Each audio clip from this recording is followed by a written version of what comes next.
Okay, so we're going to get started. Welcome. Thank you for coming. This is our Veterans Memories program. Do a couple housekeeping rules here. We are actually, our bathrooms are right next to the elevator, so if you need to use the restroom. As you can tell, we are doing a recorded event. So if you can please silence your phones, especially since we want to hear them. These are our guest speakers. We have Peter Van Haren, who's standing right here. He is an Army veteran. He served in Vietnam. We also have Barry Dillinger, who works currently with the VA. She is also an Army veteran. And we have George Thyden, who is a Marine Corps vet. They're going to be talking to you about their experiences during their service. We aren't going to be taking any questions at the end. We just don't have time for it. We want to hear them speak and tell their stories. So once again, thank you, and I'll let Peter take over. Thank you. Thank you, Jocelyn. Good morning. Good morning. My name is Peter Van Haren. As Jocelyn said, I'm a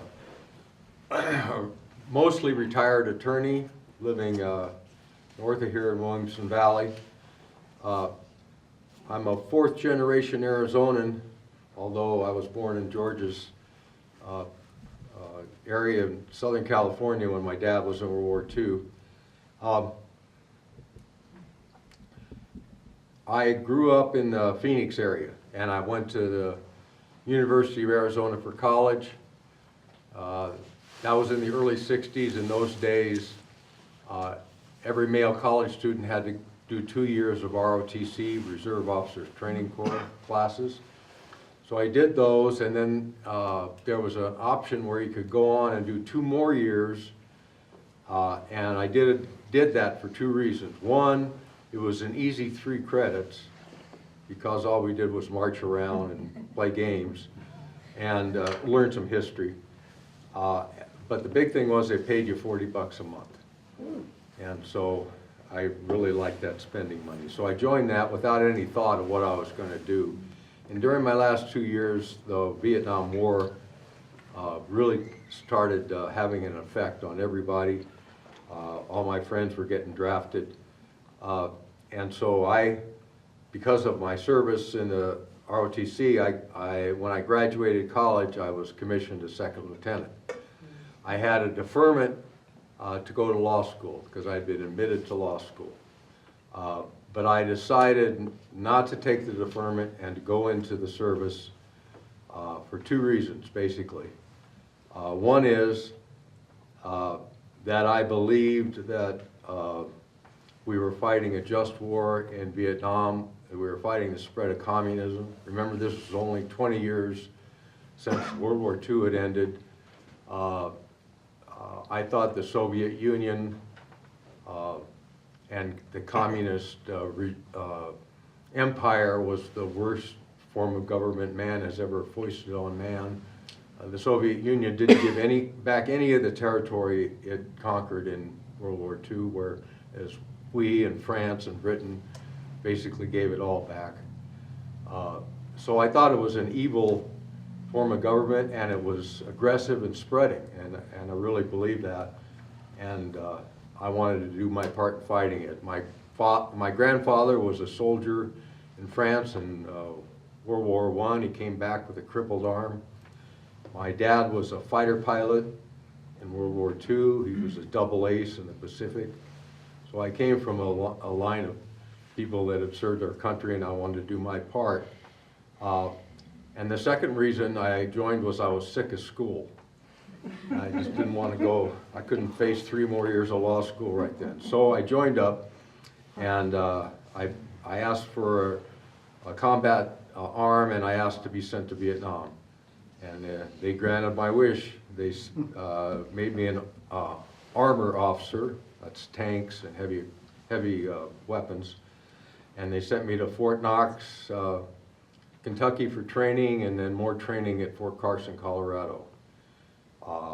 In July '68, my entire unit went to Vietnam, and I served there for a year, and got out of Vietnam the same day I was released from the Army. I had decided that school wasn't so bad, and so I was going to go, even though they asked me to they asked me to become a regular Army officer because of my, I guess, performance, but I said, no, I'm going to go to school and become a lawyer. While I was serving, I earned, George is wearing his, so you can see how many more he has, but I earned these medals: 3 Bronze Stars, 2 with V for Valor in ground combat, the Vietnamese Cross of Gallantry with Silver Star, the Vietnam Combat Medal with device, whatever that device is, I don't remember, Vietnam Service Medal, and the Army Commendation Medal, which meant I was a good boy most of the time.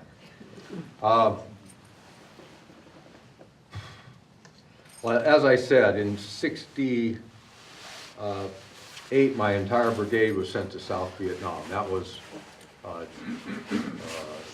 2 or 3 infantry battalions and 1 tank battalion, which my tank battalion was 1st to the 77th Armor. We flew over there in big C-141 Air Force transport planes. We landed in Alaska, which I saw through the window for 20 minutes. Japan, which is about the same, and then Da Nang Air Force Base. When I got off the plane, it was in the middle of the night, and the base was being shelled with rocket fire. So I knew I had arrived, and we were hustled off into smaller planes, C-130s, I believe, and flown up north to base just below the DMZ. And that's the area I served in for the rest of my tour. We had to wait 3 weeks in a place called Wonder Beach, which was right on the South China Sea, because our tanks came over in LSTs, I don't know exactly what they were, but they could carry 2 or 3 tanks apiece, and they came over by sea and landed there, and we joined up with our tanks and went off to start our area of operation, which was right along the bottom edge of the DMZ. In fire bases, our main base was in Quang Tri, which is a city, the furthest northern real big city of Vietnam, South Vietnam. And then we had bases along what's called Route 9, Con Tien, the Rock Pile, all the way to the furthest west, which was Khe Sanh. And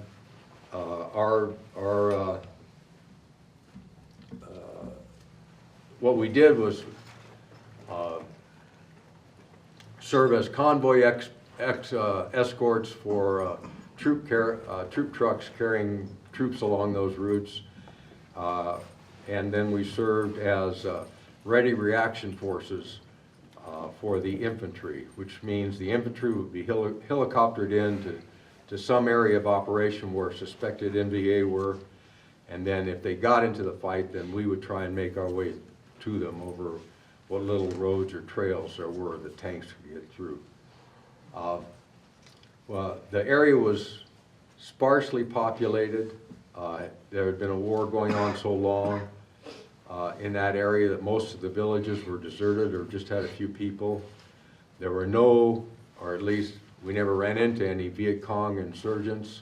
Our main opponent was the main elements of the North Vietnamese Army, which came down through the DMZ and west of the DMZ along the Ho Chi Minh Trail into Laos and then eastward towards where we were. I was a platoon leader of a tank platoon, Bravo 177.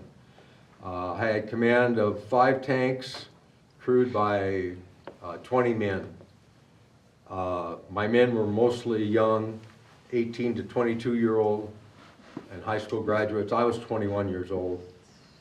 Half of them had been drafted, but there are also a good number of volunteers. So not everybody who went to Vietnam was drafted by any means. A quarter of them were black or African American, a quarter were Hispanic, and the rest, the half of them were Caucasians from all parts of the country. They were generally smart, brave, loyal men who could fight our tanks for days on end and sometimes intense combat without sleep or shelter or much food. It was an honor to lead them. I enjoyed being an officer, and I enjoyed the responsibility and the satisfaction that came through leading men. I told you what our duties were. Then we started getting into battles. In September 2nd, 1968, we intercepted an entire NVA regiment moving through the areas west of Quan Tri. That was the first time that I'd actually, before I'd shot into, you know, bushes and jungles and suspected areas, but I had never actually seen an enemy soldier, let alone actually killed one. Well, that day I killed 10 of them with a machine gun on top of my tank. They were running away from me, so, you know, war isn't like it is in the movies. Actually, the sound effects are getting better and closer to what it is in the movies, but there's much more confusion, there's much more panic, there's much more running around, wondering what to do and being surprised and being terrified. But there's much more unexpected bravery also. Men who you didn't think, you know, were brave enough to fight a guy in the next tank that they were arguing with would all of a sudden show uncommon bravery. And so it was an amazing experience. But anyway, we had that battle. Also in October of 1968, there was a big battle called Kien Man. It's an area in the DMZ. That was when we were ready reacting. We were in Con Thien. The 161 mechanized infantry had taken their armored personnel carriers and gone into the DMZ, and they had been ambushed by a huge MVA force, and they were pinned down. Big problem with that battle was it was during the beginnings of the bad weather in Vietnam. The ceiling was almost zero, so we had no air support, which we usually did. The only air support we had was an Army pilot, a FAC, a forward air controller pilot who flew in those little Cessnas, and they could fly really low, and they were usually there to bring in the big planes, the jets, for fire support and to call in artillery strikes. Well, this guy was calling in artillery strikes, but when we got the word, my tank platoon was sent to react, and we couldn't see. It was like some of these Prescott mornings when the fog is like so thick you can barely see the road. That's what it was like. And we couldn't see in front of us, and we could barely see up a couple hundred feet where this pilot was, and he was flying around telling us which way to go. And we did make it there, and we relieved that infantry battalion, and although there were several, more than several of them killed, we actually destroyed most of the NVA. That particular battle is written up in a book called 100 Feet Over Hell. It was written by the brother of one of those guys that flew those airplanes. It's mainly about that kind of service, what they did, but my battle is in there. And here's an interesting thing. I was, as a commander of the relief force, I was on the radio talking to this guy the whole time. And I had no idea who he was. He was just a voice to me. 40 years later, I met that man. His name is Roderick Stewart. He lives in San Francisco, California, and he came through Prescott, and he and his wife and me and my wife all went out to dinner and spent the day together, and it was amazing. And the only way we got connected is through that book, because the guy that wrote that book was contacting both of us. So that still amazes me to this day, and we are still in contact. About halfway through my tour, I was transferred to the brigade headquarters as a staff officer. That was generally the theory, that you had a one-year tour. As an officer, you'd spend 6 months in the field and then 6 months on staff duty. So I was transferred to brigade headquarters. I was basically made, an orderly, which is basically a servant of the colonel, and I hated that. I totally hated that.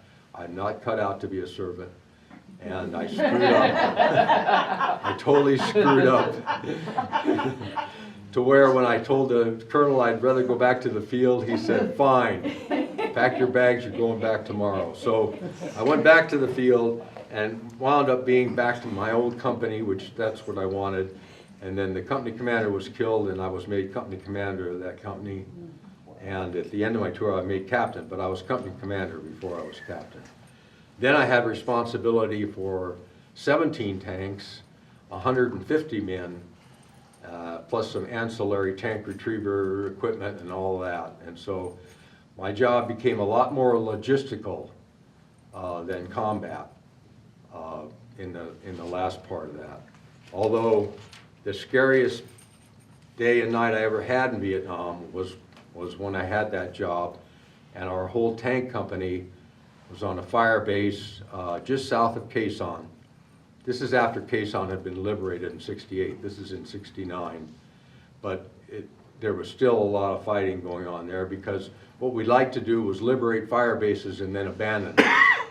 And the North Vietnamese would just come right back in, and we'd do it all over again. And it was the craziest way in the world to fight a war, but that's what idiots like President Lyndon Johnson and his like were doing, because they were directing that war from the safety of the White House. And it led to a lot of problems that war, in my opinion. But anyway, there we were again, in basically the same place, and this time another NVA unit was in the area. And that night, due to the fact that there were more of them than we thought there were, and also due to the fact that we didn't send out enough patrols, they surprised us and they overran us. A fire base would usually have forward listening posts of men that were brave men that were out there all by themselves with just a radio and hiding under bushes and stuff to give us early warning of the enemy. And then a series of wire circles, and then bunkers, and then in between the bunkers would be my tanks. That's basically how we set up a fire base. And of course there were claymore mines and all kinds of interlocking fire zones set up to fight off, because the Vietnamese liked to attack at night, of course, because it was hard to see them and it was hard to direct artillery and air power on them. But this time they surprised us and they overran us before we knew. I was in the headquarters tank a little back from the line, and they were all over our tanks along the perimeter. Our tank crews, we basically fought unbuttoned, because you can't see out of those tanks, even though in the movies they look like you can see good. You barely, it's like looking through a little hole in a big old metal wall. You can barely see, 5 degrees of things. So you fight with your hatches open and your body out, half out. But that night we all buttoned up, and the Vietnamese sappers, they call them, people they had satchel charges, were setting them off under our tanks and crawling over our tanks trying to get in. And so we had to turn our machine guns on each other. And that was the only way we finally got them off, was turning them on each other. And then of course we had, what really saved the day was I think it's Air Force, a plane called Snoopy. It's like a converted C-130, I think, but they have like mini guns on the side, and they slowly fly around your perimeter, and they put out a tremendous volume of fire. And that broke the back of the reserve NVA that were trying to come in. But it was bad. We lost a lot of men, a lot of people from the tank crews were killed in that battle. And it was, I guess quite simply, the longest night of my life.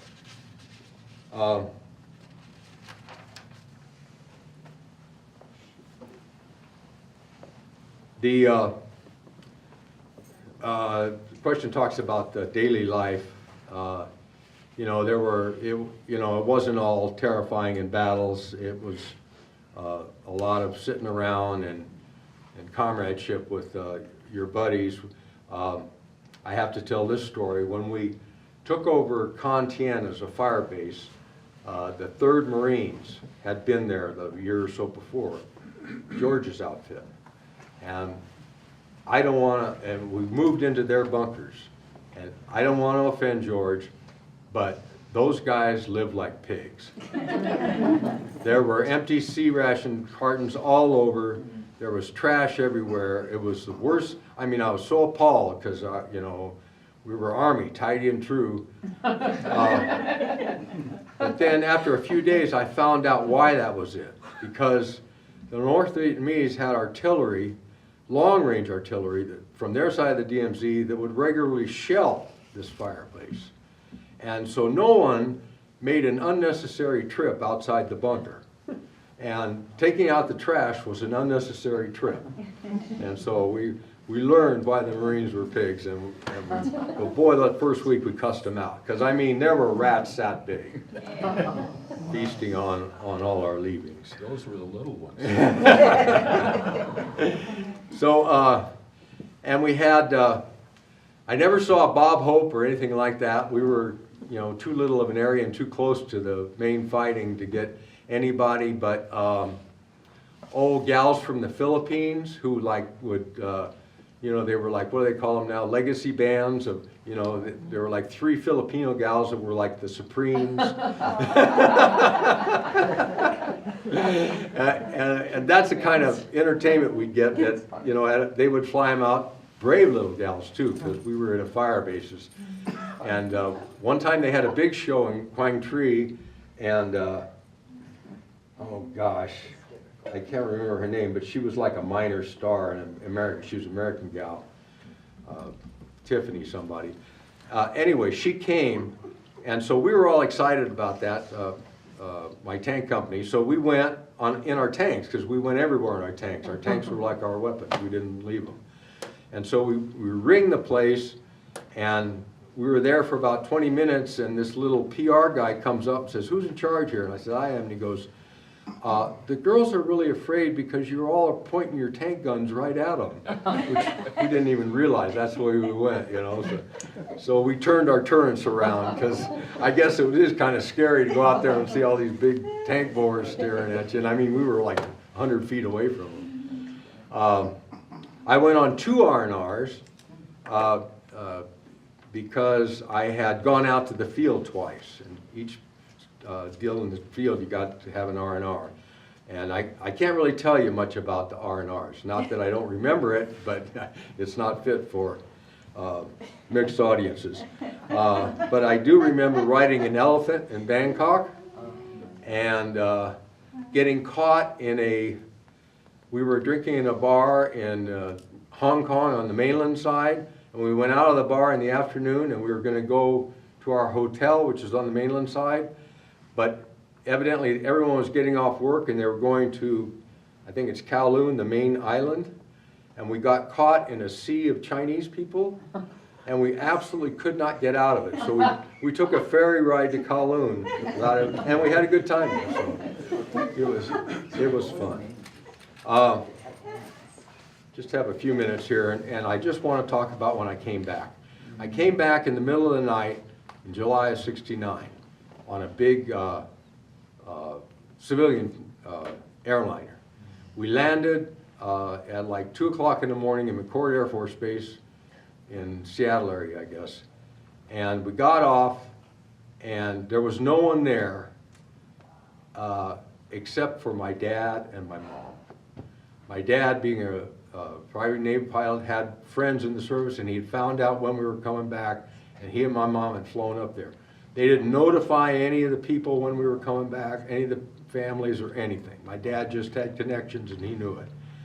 And we got off that plane, 250 men, and my dad shook the hand of every man that got off that plane and said, "Welcome home." And I've never been more proud to be a member of my family, because my family supported me, and the friends of my family supported me. And the next day, my dad and my mom and I flew to San Francisco to spend a couple of days just kind of decompressing, because I'd only been in combat like 5 days before.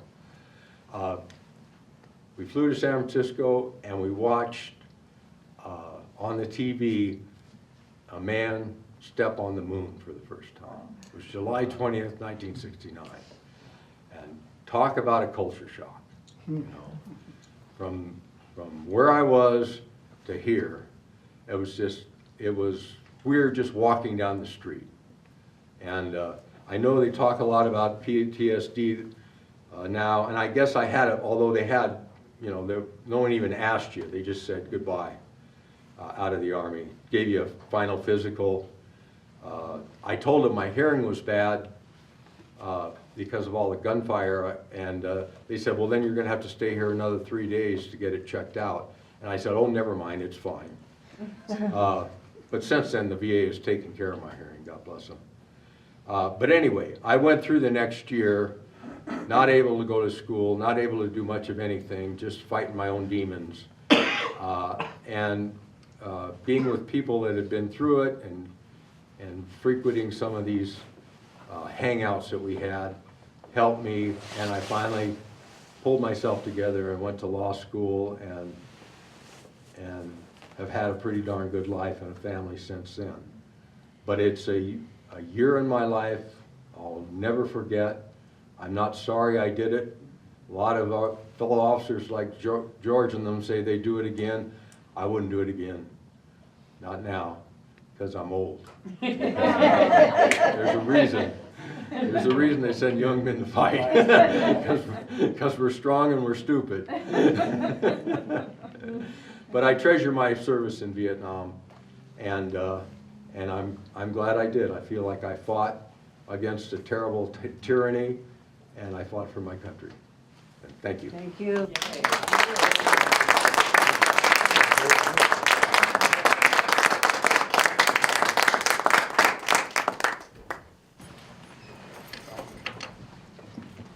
little bit shorter. Just a little bit. Hello, everyone. I am Mary Dillinger. I do work at the VA, but I'm actually here today as a veteran, not as my position at the VA. I'm an Army veteran, 11 years active duty in the Army.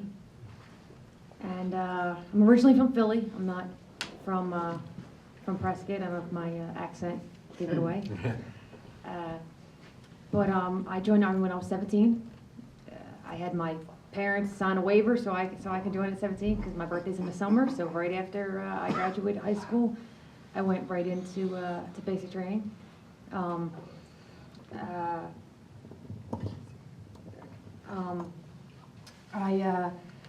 wanted to join since I was like 15. It was just something I thought of for quite some time. Philly was somewhere where it's really easy to get in trouble, and I was getting in trouble.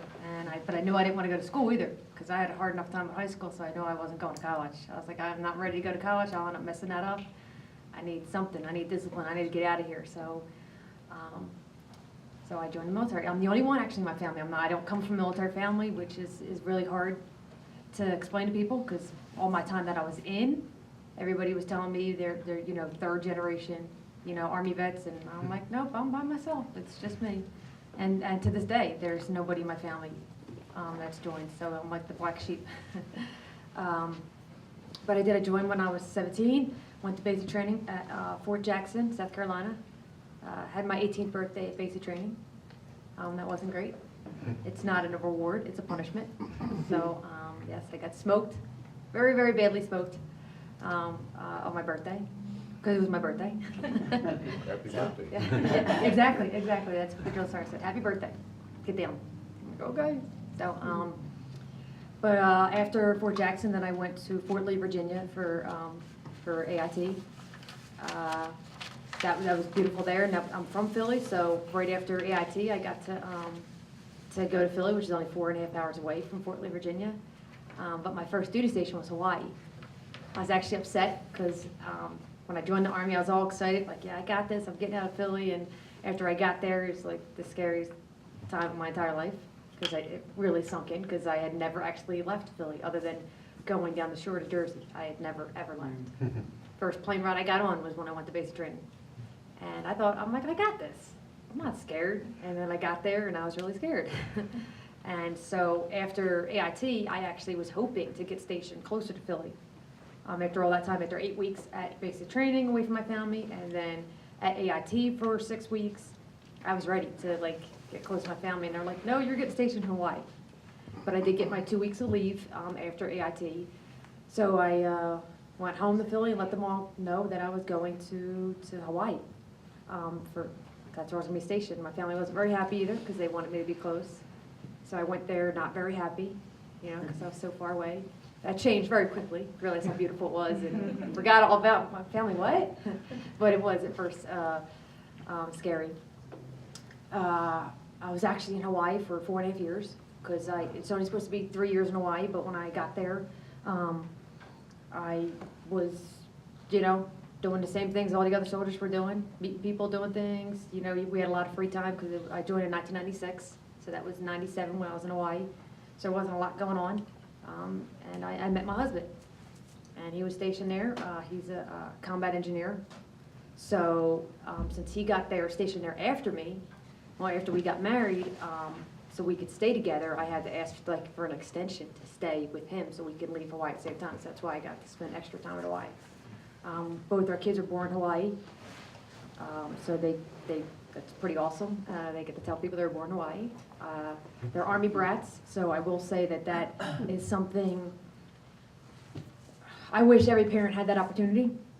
I'm one of those people that believes that, even though my kids may have had to grow up a little bit sooner or had to do things that normally other 3 or 4 or 5-year-olds don't know how to do, I think it was something good that they were taught. They understood the representation of the flag, because my husband and I both served, so I can't tell you how many times between deployments and training and different things we did that the kids had to go with us, because daycare wasn't open at 4 o'clock in the morning when I had to go in for something. So I had to bring the kids with me, and they got to see it. And one of the things I'm thinking of is it's called flag detail. I know not all the branches do it, but in the Army we have flag detail. Your unit is assigned to manage the flag for the post for that month, which means you have your 6 soldiers that are designated to man the flag, and that means they have to be there at the flagpole at 5:30 to get the flag ready to put the flag up. And then you have to be down at the end of the day at 1700 to take the flag down. So many times I had to grab the kids with me because the daycare doesn't open till 6, and I have to be there at 05:30, so I had to bring the kids with me. But they got to go with me. They got to see me do that and understand it and appreciate the flag. So now I see my kids understanding it and appreciating it and getting very upset if we are somewhere and the national anthem is playing and people are talking or rummaging in their purse or anything. My kids get really offended by it because they were taught that because of my husband and I doing that all the time. They understand things aren't always going to go their way. They understand that it's, we've had to miss birthdays and Christmases and holidays that other kids just kind of took for granted. So my kids knew, and they knew it wasn't, I don't want to be there, I can't. When he calls, I have to go. It's just, Uncle Sam owns me, I signed up for that, I understood that. Unfortunately, the kids suffered for it, but they understood it. That's one of the reasons why I had to get out, because I served 11 years. I would have done 20 gladly. It was just my husband and I, with both of us being in, and the deployments went from 6 months to 9 months to 12 months to 15 months. 15 months is an awful long time. And not so much an awful long time to be deployed per se, it's an awful long time to have somebody watching my kids. And they were younger, and they were school age though. They weren't babies, but they were still school age, meaning that whoever watched them was gonna have to take them, find a way to get them to school, pick them up from school, do the homework, all that stuff that all the regular parents do. And not for a couple days, not for a week, for 15 months. So it got really hard. And that's why my husband and I got out, because I said, this is trying on them. They, their grades started slipping at school because we were constantly finding somebody, I literally would be in the middle of the night trying to hand them off to somebody because we have some unannounced training I have to go to or unannounced deployment, and it just got harder and harder. And so my husband and I talked about it, and we couldn't come to an agreement other than getting out, because he said, well, then you get out and you stay home with the kids. And I said, no, because he's a combat job. I'm supply. Even though going down to Iraq and Afghanistan, everybody's in danger. It doesn't matter what your job is. But I still was inside the wire, as opposed to him. He's a combat engineer. That means that his job is to go look for the IEDs, literally. And the lifespan of, he's a combat engineer is called a sapper. The lifespan of a sapper in Iraq is 0%. It's not my statistic, it's the statistic that they had. So he had, after 3 deployments, he said, well, why don't you get out and I'll stay in? I'm like, no, because statistically, you shouldn't even be alive. I'm not gonna get out and let you go back again, and I can't do that. And he said, well, I'm not to be mean, but I'm not gonna get out and have my wife go to get deployments. So I'm like, well, then I guess we both get out. And that was the compromise. And he had 14 years, I had 11. I said, we're both gonna get out. We're gonna give the girls, our daughter, some stability. You know, I would like to have 20 years. It's not gonna happen, it's too hard now. I said, but at least we'll be together as a family. And neither one of us regrets it. I mean, there's days that we miss the military, miss the structure for sure. I miss the discipline. I miss, you know, the way that the integrity people had. I do miss that. I'm not gonna say I don't. But I am grateful that I go home every night, that I see my kids every morning when I wake up.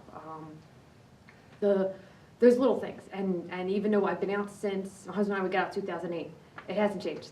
It's still just as grateful every day when we get up that I'm not worried that I'm going to go in and then have a deployment, because that's how bad it got. It would literally be where you didn't know. Like, you got up to go do PT that day and then didn't come home because the deployments were so sporadic and so random, and if your unit was the one that was scheduled, that was it. That's just how it went. So it got hard very quickly and very fast, and so I don't miss that part of it. And I've heard that a lot has changed. I mean, I'm sure from when our Vietnam and Korean War veterans, what I'm telling them that we do at basic training and AIT is a lot different. I think it's the same thing. Just like, you know, change happens, I understand that. But I have some friends that are still in, and they tell me some horror stories of the soldiers that they're getting, because their recruiters are lowered their standards. They're just taking anybody, and then at basic training, the drill sergeants aren't allowed to smoke you anymore, apparently. That's belittling and everything, so they have to find polite, reasonable ways to treat them. So, and that was kind of the stuff that I actually missed. I mean, when I was in basic, I didn't miss it. But I will say that what my drill sergeants did to me is what made me the tough soldier I was. Guaranteed, there's no doubt in my mind.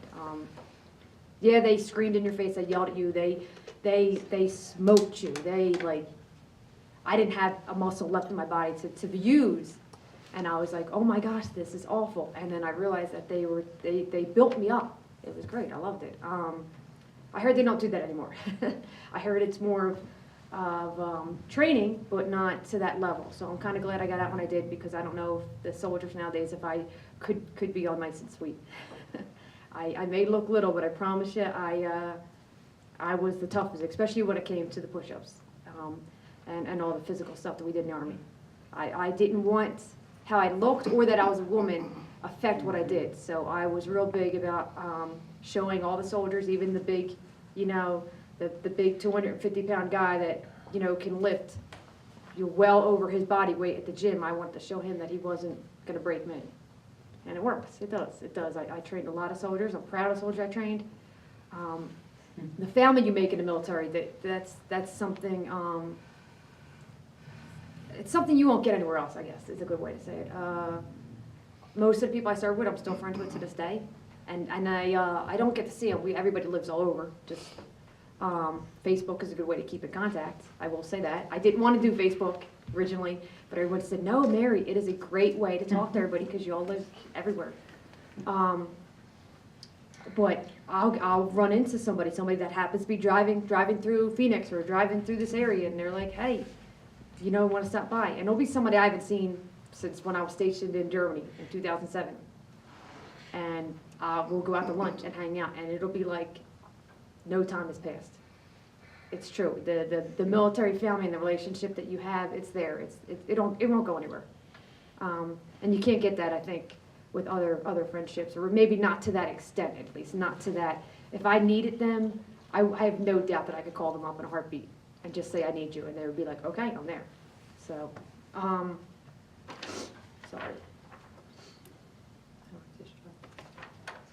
sorry, my nose is running. It is that time of year too, but sorry. I wanted to make sure I didn't forget to look at some of the stuff that Jocelyn wrote down in case there were some questions, other things that people had asked. Would I do it again? Absolutely. What Peter said is funny about the age thing. No, I agree. If I had to do it right now, probably not. Being older, I'm a little more skeptical about stuff. And I do have injuries from the Army now that I didn't even realize I had at the time. That I'm kicking myself, wishing I had taken better care of myself when I was in, instead of pushing myself to the max. If you have anybody who's going to join the military, you know, grandson, nephew, daughter, cousin, anybody, one thing I can tell you is tell them to pick a job that they can use in the civilian world, because that's really hard once you get out and, you know, you have a job that isn't really used outside of the military. It's kind of hard to, what are you supposed to do after that? There's not a lot, honestly. Like I said, my husband's job is a big deal in the Army. Finding the explosive devices and blowing them up and detonating them and everything, thank you, is great. But in the civilian world, he can't really do much. So he had to go to school for something else. So I would highly recommend that, and also tell them to make sure everything is annotated on their medical records. I was in a medic company for most of my career, so I didn't have a lot of stuff in my medical records. I just went to see the medic and said, hey, doc, help me out. And the doc took care of me. And there's nothing in my record that shows I had a problem with that. So now I can't get anything for it because there's nothing in my record showing it. So I will tell you that if you have family members that are planning on joining or in right now, when they transition out, tell them, please. My transition was not great. It was like a little classroom I walked into, and they had a sign-in sheet, told me to sign in. They said, stay, go, we don't care, as long as you signed in. So I didn't. I wish I had a little bit better of a transition out. I would have joined. I would have done so many things. I would have, you know, actively looked for VFWs and American Legions and everything else to join, because they're great resources for veterans. I would have joined the VA right away. I didn't join the VA for several years after I got out. So I wish the transition was better, that's for sure. If you like to travel, the military is great. I got to go so many places. I've been to Thailand, which is beautiful. Guam, Australia, stationed at Fort Drum, New York, not so great, but it's just way up there. It's past Syracuse, it's 30 minutes from Canada, and there is nothing, and I mean nothing up there. Just lots and lots of snow all year round. I was stationed in Germany for 4 years. That was my favorite duty station. If I could go back anywhere, it would be Germany for sure. I was down way down south Germany, but it's still Bavaria. It was Schweinfurt. But I made some of the best friends I could possibly meet in Germany. There's a lot of soldiers that were in my unit, my husband's unit, who were married to German women, and they taught me how to make some really amazing food. So I still make it to this day, and it's great. Hawaii, like I said, I was stationed in Hawaii. Hawaii is beautiful. I get to go visit the other islands. That was great. There's so much to do there, like so much to do that doesn't cost any money. So there's, you know, you can go to the beach. You don't need money to go to the beaches, and you can stay there all day. And they're beautiful. And that was great. The traveling that you did in the military is unbelievable. The discipline. The discipline that I said, that was the whole reason why I wanted to join, because I was getting in trouble in Philly. I got it. I definitely was taught how to respect things that I didn't respect before, and how to teach others to respect it. That's something that I think is missed in the world. There's a lot of movies out, the military movies, and as you said, Peter, about the sounds, maybe sound a little bit like it, but what they show. And nowadays, it's not a lot of movies about the Vietnam era. It is more of my era, the OEF, OIF, which is Operation Enduring Freedom, Operation Iraqi Freedom. It's hard to watch some of them when I know that what they're showing is so wrong, and I get it. They got to do it their way. They have to, the director's the ones calling the shots. But for the most part, some of them try really hard to have somebody there that is, that either served at that time or that is military, to help make sure that some of the stuff does look right and is as accurate as I guess they can make it. But it is hard to watch some of them, I will say that. Some of them, the explosions are very realistic. The sound effects of it, kind of how things happen, it's hard. It does, cause a little bit of issues for, I think, most of us, even if you weren't from my time and OEF, anything, when you see that, it does probably trigger some stuff. That's why there's a lot of people with PTSD, unfortunately. The other thing is that I do want to talk about is stolen valor. It's a huge thing, and I think it's so wrong, and there's nothing we could do about it. I get that. I mean, now it's punishable, at least. And if you don't know what I'm talking about, there are people who go on Facebook, they go on every social media place you could think of and get caught. But these are people who are not veterans, are not currently serving, and they, got a uniform from a brother, cousin, grandfather's closet, where they went onto a surplus store and bought some uniforms, and they actually go around to businesses and organizations in uniform, claiming to be veterans. Some of them do it because if they're in uniform, they get something for free. They'll get a free coffee or a free donut or whatever. And some of them do it to show up at like big events so that people come over and shake their hand and thank them for their service, and they feel all great and special. The problem is, number one, most of them, since they're not military, they don't know properly how to wear a uniform. They're just going off of things they saw online, and somebody obviously didn't tell them that just because it's online doesn't make it true. So they'll show up wearing something. Like, I was enlisted, so my uniform, Peter's uniform, even though we're both Army, would not look anything alike. Enlisted uniform is totally different, even from everything you could imagine, from what his rank looks like to mine. But you'll see somebody who is claiming to be maybe, an officer, but he's wearing stuff that only somebody enlisted would have, or something like that. So they get caught. And when they get caught, that's when somebody who is military usually pops something on Facebook and says, hey, this is stolen valor. And they made it illegal. Like, you actually it's punishable. But people are still doing it. They still go out and and it's a shame. It's a shame because people like myself and other veterans, I'm sure, get questioned because of the stolen valor. I have people that, oh, you served? What was your job? What did you do? And they're not asking because oh, that's great. They're asking because they really want to make sure that I'm not lying about it. And it's such a shame that the ones who really did serve get treated that way because there's somebody else out there trying to steal it. So it's such a shame. It is. But I haven't seen it here in Prescott, thank goodness. I don't think it would work very well because there's too many military here who would know, who would catch them.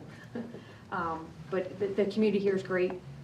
The Veterans Day Parade is coming up on the 11th. I don't know who's participating or not participating or going as a spectator, but it's beautiful.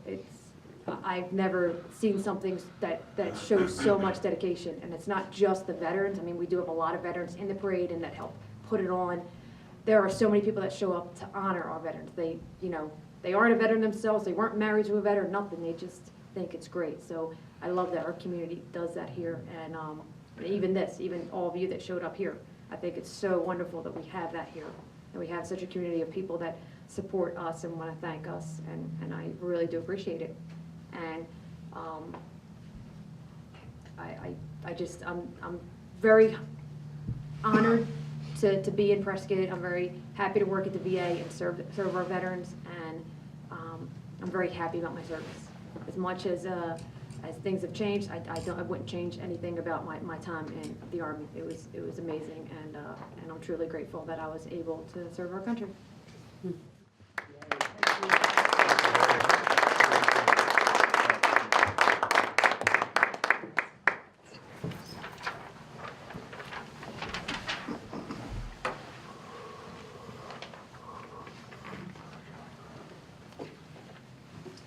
Well, it looks like my two predecessors have covered the wars pretty much. I'm going to be talking off the top of my head mostly, but the first thing I want to do is ask, how many people in the audience are veterans? That's good, because I thank you for your service. We all fought for it, and one of the things that upsets me is that a lot of our veterans are not showing the responsibility and respect that they should for the wars they fought in. And that's something that really upsets me when I see it going on. And to start with, I was born in Southern California. My mother and my dad had gone out to a party, and they didn't make it home. So my mom and I was born in the city of Bell Gardens in California. We lived in Inglewood at the time. So Inglewood is my home. I grew up there. I won't go back there. I served most of my life in Orange County, California. But when I was growing up and going to high school, the high school I went to, you either went to general education or college prep. And you couldn't get into college prep unless you could show you had the money to go to college. So I went to general education. My family couldn't send me to college, and I didn't have the money. I was a junior in high school when I started working for the newspaper, which I don't know how many of you take the local newspaper, but it bores me when I look and see the grammar and the spelling and the punctuation and things in the paper today. But I wanted to join the service. Both my brothers went in the Army. All 5 of my cousins were in the Navy, and I went in the Marine Corps for a good reason. I was primed for the draft when Korea started. The draft was probably Army for 24 months. The Marine Corps offered a reserve enlistment for 3 years, guaranteed you for 17 months only active duty. I figured 17 is better than 24. So a little over 20 years later, I retired. It's the longest 17 months I've ever spent in my life. But listening to some of the previous speakers with a lot of what they have done, I don't have any of the heroic medals that some of our people do. And speaking on what Mary was saying about people who wear the uniform and just try to get discounts and share in the glory, the Marine Corps League, of which I'm a member, we just got rid of a man who wore a gunnery sergeant uniform, ribbons like I've got, and he claimed to be an Iwo Jima veteran of 5 or 6 major combats in World War II. And he put on a good show. He told a good story, mainly because he'd read a lot of books. When we checked on his background, we found that he got a dishonorable discharge 2 weeks after enlisting in the Marine Corps. And he'd been going around, and like the lady back here with the Navy veteran cap on, she is a Navy veteran, by the way. She's legitimate. But you can buy those caps anywhere. You can get them online. You can get them in the shops in town. You go to some of these art shows and things, they're out there. And I'm ashamed to say that we in the Marine Corps League sell them also. And a lot of people will wear that cap. And I'm trying to train cashiers and people in stores, don't take the cap as legitimate veteran. Ask them for ID. Ask them for some information. Many times I've pulled out my ID card and put it down rather than my baseball cap that has my Korea Vietnam veteran on it, because that hat is not legitimately part of the uniform. Well, back to where we had a little bit of a line up here of some questions we could follow if we wanted. I joined the Marine Corps, went to boot camp at San Diego. They rushed us through because they were looking for people in Korea real quick. They cut our boot camp from 16 weeks to 8 weeks. Usually you got 10 days leave after boot camp. We got a bus ride to a troop ship taking us to Korea. My biggest memory in boot camp is I did not like the drill instructors. But when I got into combat, I found that what those drill instructors were teaching me and getting me to do saved my life many times. And I really appreciated it. And as far as boot camp goes, that drill instructor, Corporal Jimmy Parrish, he had just come back from Korea and was our drill instructor. And when I was coming home from Vietnam the last time, I stopped at a town called Phu Bai. I was flying a C-130, stopped at Phu Bai, pick up a whole bunch of Marines that were being rotated back after seeing combat in Vietnam. And who's in charge of the group? Sergeant Major Jimmy Parrish. He had gone all the way through the whole time and gone up to Sergeant Major. He wasn't sure he wanted to come up in the cockpit with me, but we got him up there finally. But I went right straight to Korea. I can't tell you where I was in Korea. I don't know. I was in the mountains the whole time. I was never near a town or a city. And one of the questions on here is, what was the worst food I ever had? When we first got to Korea, we were eating World War II leftover K rations. Those are the little square boxes about that thick and about that square. That was what we got. And that was what we were eating. Later on came the C rations, which were not too bad. They weren't the best in the world, but they weren't too bad. Having been a cook most of my life, I used to pick up C rations that people would throw away, and back in the rear area, I did get the rear area once every 3 months. I would go to the mess hall and pick up some hot sauce, some spices, salt and pepper, a little bit of mustard, or some herbs, whatever I could grab, whatever I could swipe out of the mess hall. And when I was up on the lines, the only thing we had to cook in was our helmet, our steel helmet. So we'd build a fire under our steel helmet, and I'd cook, and I'd mix some of these C rations together with some herbs and spices. And after about 3 weeks, I had the whole company eating out of my steel helmet. I'm pretty proud of that I could do that. I spent 12 months in Korea. I have three stars on my Korean service ribbon for major battles. I have the Navy Marine Corps Commendation Medal with a Combat V. I have, in Vietnam, I was flying most of the time. And I have an Air Medal with a gold star for single mission and the numeral 8 for 200 missions. I got a numeral for every 25 combat missions. I started out as jet attack. I lost a canopy at 20,000 feet, explosive decompression that cut me out of jets for the rest of my life. I flew A-1 Sky Raiders and the F-3D night fighter, and I did a little bit with what we called the O-2, the twin boom Cessna.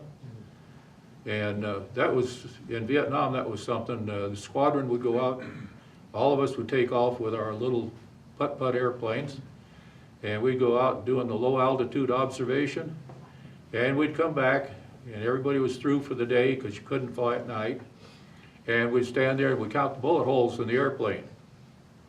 Whoever had the most bullet holes got free beer that night at the club. And we never came back without at least one bullet hole in the airplane. Fortunately, very few of us got hit. I don't know why. Most of my time in Vietnam was flying C-130s. And we did aerial refueling, we did aerial resupply, we carried paratroopers, we carried troops in and out, and we did night flare missions where we would light up the sky if there was a battle, and we could light up the field for the people on the ground. There are several things that happened in Vietnam and Korea. You look back and you laugh at them now. They weren't laughing matters at the time. I remember going into Chu Lai, Vietnam in the C-130. I went over to get all my orders for what I was carrying back and where we were going. and I let the co-pilot taxi the airplane to the fuel pits to get refueled. Well, he mistakenly thought that the wing of the C-130 would go over the tail of an A-4. It didn't. Wiped out 12 feet of the leading edge of our wing. We were there temporary additional duty. No priority for parts at all. We were well below the bottom on priority for parts. Well, the C-130 will not fly without a leading edge because it's a hot wing. So what did we do? We sat there and we thought, we tried to figure out what to do. The flight engineer, our first mech, and I went over to the staff NCO club. We got 2 GI cans full of empty beer cans. We went back to the airplane, we cut the ends out of the beer cans and along the seam, and we built the leading edge of the C-130. We flew from Chu Lai, Vietnam, all the way back to Okinawa, advertising Lucky Lager, Budweiser, and if I had been smart, I'd have called all those companies and say, hey, I want some money for advertising. But these are things that you can look back at and laugh about being in the service. Now, being in the service is not always a fun and games thing. A lot of it, like we've already heard, gets pretty bad. I've been in some outfits that got hit pretty bad. I've seen some things done that shouldn't be done. And I've seen people go through things that they should never have to go through. In one instance, when we were overrun, I was one of 3 people to come back out of the unit that didn't go to the morgue or the hospital. I've got 5.5 years in a combat zone and never got a scratch. Knock on wood. I never got a scratch. So somebody up there looking after me. Been into Quezon. That's the only time my airplane ever got shot up was at Quezon. So we completed our mission there. That was my single mission air medal. We got shot up. We were running fuel out of the left wing. One engine was out. We still landed and resupplied what we had, got a load of casualties out, flew back to Da Nang. My first introduction to Vietnam, flying the C-119. There are different names for it, but the flying boxcar was the one that was more commonly known. Then it was C-47s and C-54s. The F-4 came later. The O-2 is what we called the little twin-boom Cessna, and then C-130s. I've got 10,822 flight hours, most of it in Vietnam. And one of the stories I'll tell about the Army, since the Army said about me. In Korea, we were up on the front lines. I was artillery forward observer team, and we were pretty grungy.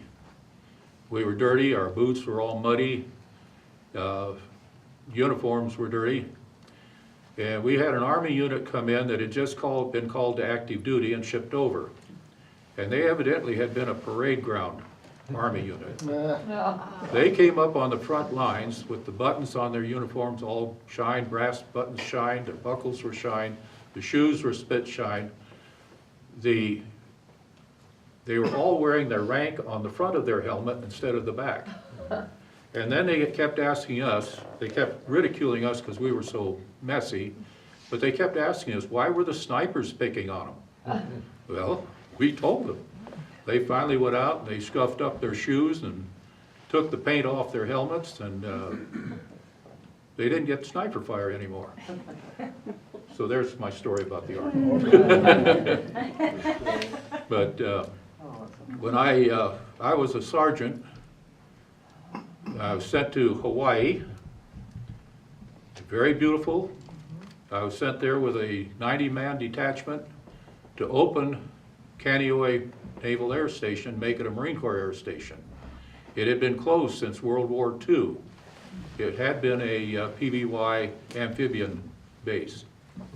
And went over there, we had all the most modern equipment you could ask for to bring this base up. We swept the runways with push brooms. And one of the things that happened, this was back in the early 50s, by the way. No, it was late 40s. But we came back. We got the notice all the time. We got the notice of all the people who were coming in to man the base. And we always got the list, and we would pick out the names of the women's service people coming in, and we'd send our jeeps down. But the day before they were coming in, we would send guys up in the mountains to pick orchids and other tropical flowers. We had a big box of flowers to present to each one of these girls, when they, or women. And at that time, I wasn't married at that time, by the way, nobody could get a date on that base except the advanced party of Marines. We treated them so well.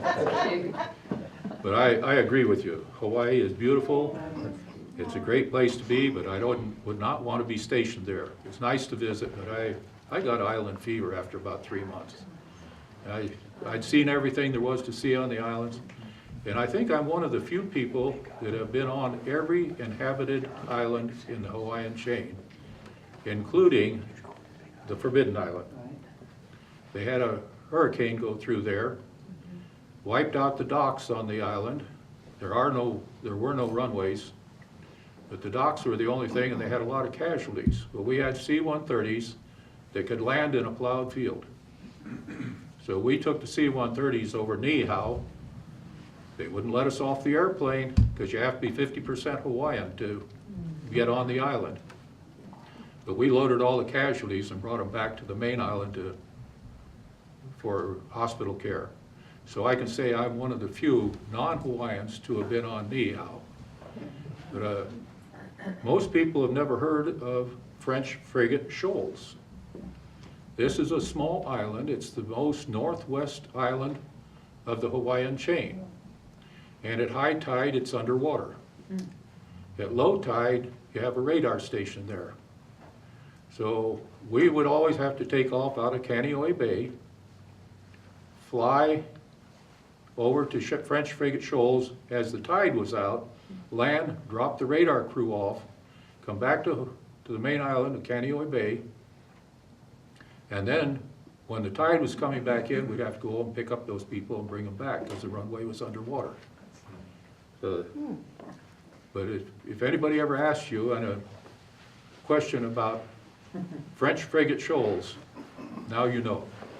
Very few people know about that place. One of the other things on this list that they said might be interesting was what was my most favorite memory of the time. My most favorite memory is not of when I was in the service, but of last December. I went down in uniform like I am now and watched my great-grandson graduate from Marine Corps boot camp. Whoa. When they did the pass-in review, they came back in front of the stands for their final dismissal. He stood in exactly the same spot I stood 66 years earlier. That was amazing. A very emotional, very strong memory. But that was the best memory I had. I don't know, I think I've just about run out of time, haven't I? You can tell those stories. But I have lots of stories to tell, lots of humorous things that have happened. It's just amazing what you go through. In over 20 years in the service, they make sure you have plenty of fruit salad on your shoulder. But I've done a lot of things, and no, I wouldn't do it again. If I was called, I would go back. If they said they needed me, I would go back, but I would not volunteer. I might get volunteered, but I won't volunteer. But I've been volunteered a few times too. But I think the biggest thing is thanking all of the veterans for what they have done. You got to remember that we fought many wars for the rights, privileges, and freedoms that we have in this country.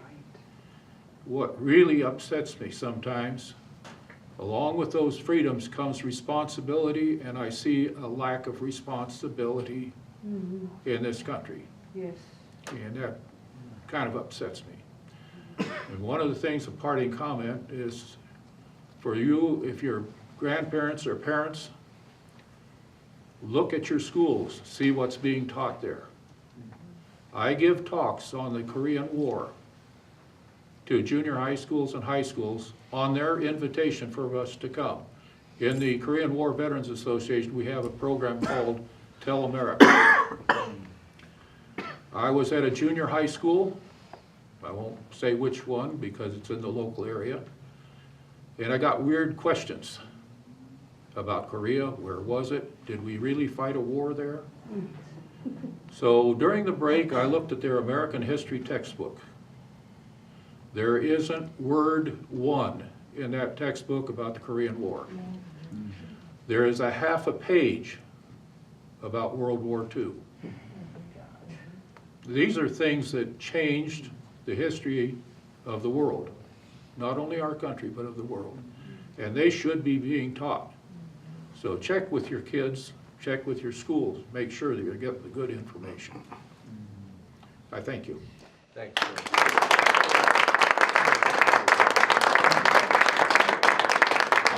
I think I'm the elder statesman of the group. I turned 87 in February.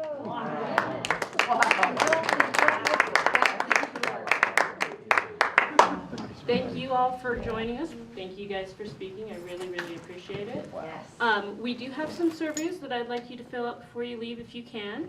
And they're in the back. There are also some of our ongoing programs that are happening as well. So once again, thank you very much. Thank you.